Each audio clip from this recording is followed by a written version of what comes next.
जय हिंद। आज हम पढ़ाएंगे आपको कुछ 5 इंपोर्टेंट ईडियम्स के बारे में, जिसमें आपकी पहली इंपोर्टेंट ईडियम है वो आपकी है अ ब्लू आइड बॉय, यानी कि अ ब्लू आइड बॉय वह व्यक्ति होता है जो अधिक प्रिय हो, वन हु इज फेवरेट। जैसे कि आपकी गर्लफ्रेंड है, यानी कि आपकी जो मोहतरमा है वो आपसे बेइंतहा मोहब्बत करती हैं, इतनी मोहब्बत कि आप जो कहोगे वो आपको करने के लिए आपके लिए राजी हो जाएंगी। मतलब तो आप उनके लिए कौन हुए? One who is favourite boy, मतलब कि अ ब्लू आइड बॉय, यानी कि आप उनकी आंखों का कैसा हुए? तारा हुए, यानी कि अधिक प्रिय हुए, है ना। जैसे आप अपनी मम्मी के अधिक प्रिय हैं, वैसे ही आप अपनी मोहतरमा के अधिक प्रिय हो गए।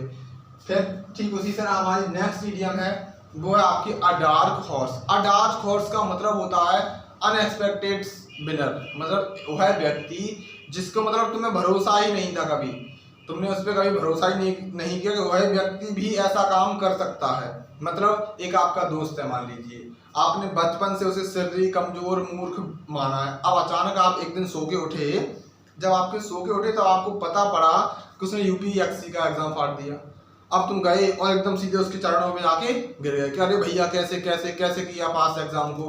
तो तुम क्या कहोगे उसको? अरे यार तुम तो बड़े छिपारुस्तम निकले कि कमरे में बंद होके जाने कितना पढ़ते थे, हमको भी बता देते तो हम भी कम से कम चपरासी का एग्जाम तो क्लियर ही कर लेते, है ना।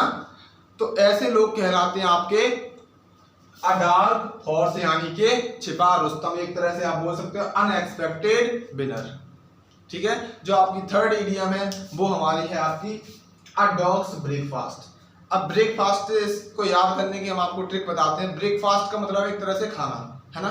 कुत्ते को जब आपने देखा होगा हम खाना खिलाते हैं, यानी कि रोटी डालते हैं, तो गांव में देखा होगा अक्सर लोग उसको जमीन पे मतलब तितर बितर करके दो कौर उधर दो कौर उधर ऐसे करके अव्यवस्था के रूप में डाल देते हैं, है ना।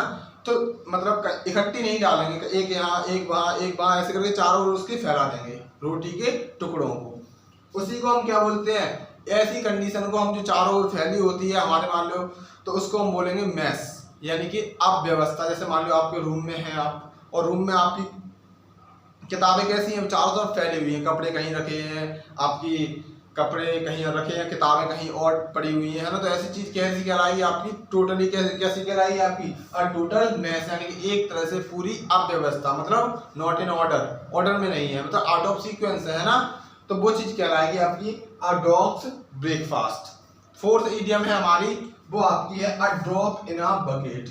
A drop in a bucket का मतलब ये है, मान लो आपकी उम्र 20 साल है।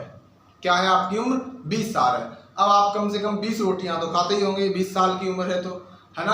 अब आपको दी जाए कि 2 रोटी, अब 2 रोटी में आपका पेट भरेगा? नहीं भरेगा।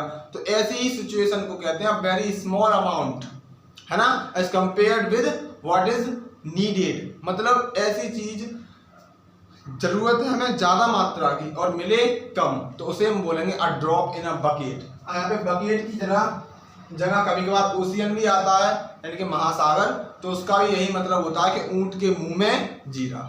हमारी जो फिफ्थ में आपकी जो 5वीं है वो है आपकी a flying visit. A flying visit का मतलब है थोड़े समय के लिए किसी के घर जाना या उससे मिलना। सपोज करिए आप अपने, जैसे आपकी गर्लफ्रेंड है, वो सुबह से आपको कॉल करे जा रही है। अब आप क्या गए कि आपने सोचा अरे यार अब बात नहीं करेंगे तो नाराज हो जाएगी, कहीं हमें छोड़ के न चली जाए। तो इस चक्कर में आपने क्या किया कि नहीं यार उससे मिलना चाहिए, तो आप 10 मिनट के लिए उसके पास गए, परंतु उसने बुलाया तुम्हें 1 घंटे के लिए था, परंतु तुम 1 घंटे तक नहीं उसके पास रुके कितने टाइम? केवल 10 मिनट। तो ऐसी चीज कहलाई आपकी अ फ्लाइंग विजिट, यानी वेरी शॉर्ट टाइम के लिए मिलना किसी से। अ वेरी शॉर्ट विजिट यानी कि कम समय के लिए मिलना। जय हिंद।